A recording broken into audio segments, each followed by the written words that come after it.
প্রচারের প্রায় শেষ লগ্নে বাঁকুড়া এলেন চিত্রাভিনেত্রী তথা হুগলি লোকসভা কেন্দ্রের তৃণমূল প্রার্থী রচনা ব্যানার্জি। বাঁকুড়া লোকসভা কেন্দ্রের দলীয় প্রার্থী অরূপ চক্রবর্তীর সমর্থনে বুধবার সিমলাপাল স্কুল মোড় থেকে শিলাবতী নদীঘাট পর্যন্ত এক নির্বাচনী রোড শোতে অংশ নেন তিনি।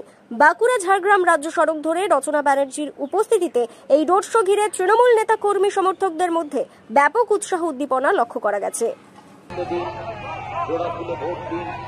এলাকার রাস্তাঘাটের উন্নয়ন করতে দিন, জোড়া ফুলে ভোট দিন। শিক্ষার উন্নয়ন করতে দিন, জোড়া ফুলে ভোট দিন। বেকারদের বেকার ভাতা পেতে দিন, জোড়া ফুলে ভোট দিন।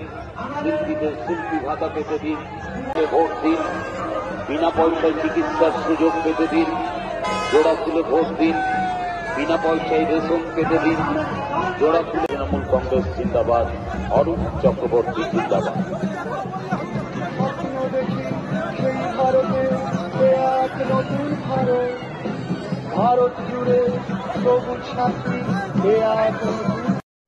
হুটখোলা গাড়িতে চেপে তৃণমূল প্রার্থী অরূপ চক্রবর্তীকে পাশে নিয়ে তৃণমূল নেত্রী রচনা ব্যানার্জি এদিন উপস্থিত আমজনতার উদ্দেশ্যে বলেন,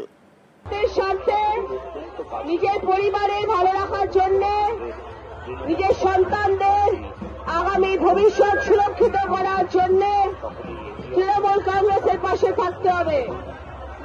যদি মমতা বন্দ্যোপাধ্যায়ের পাশে না থাকেন, তৃণমূল কংগ্রেসের পাশে না থাকেন, তাহলে নিজেদের জীবনে উন্নয়ন আপনারা দেখতে পাবেন না। আপনাদের সবাইকে মাথায় রাখতে হবে কে আমাদের কথা ভাবছেন। আপনাদের সবাইকে ভাবতে হবে যে আজকে মমতা বন্দ্যোপাধ্যায় যাকে আপনাদের এই বাঁকুড়া জেলাতে প্রার্থী করে পাঠিয়েছেন, আপনারা যদি তার পাশে না থাকেন তাহলে আগামী দিনে আপনাদেরকে দেখার কেউ থাকবে না। জোড়া ফুলে ভোট দেবেন, তবেই নিজেদের জীবন সুরক্ষিত করতে পারবেন এবং আগামী দিনে উন্নয়নের পাশে থেকে নিজেদের বাঁকুড়া জেলাতে আরো উন্নয়ন দিকে নিয়ে আসতে পারবেন এবং আপনারা সবাই সপরিবারে মা বোনেদের কাকিমাদের নিজের সন্তানদের সুরক্ষিত রাখতে পারবেন।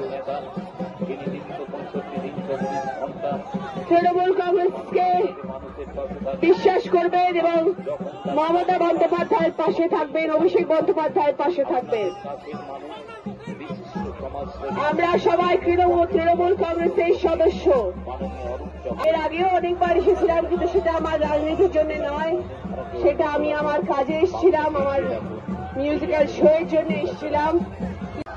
সবাই মা মাঝে মানুষের সাথে আছেন, সবাই ঘাসের ওপরে জোড়া ফুলে ভোট দেবেন। সবাই 25শে মে মনে রাখবেন, উন্নয়নের ভোট, উন্নয়নের কথা মাথায় রেখে ভোট দেবেন। ব্যুরো রিপোর্ট, দক্ষিণ বাঁকুড়া দর্পণ, সিমলাপাল।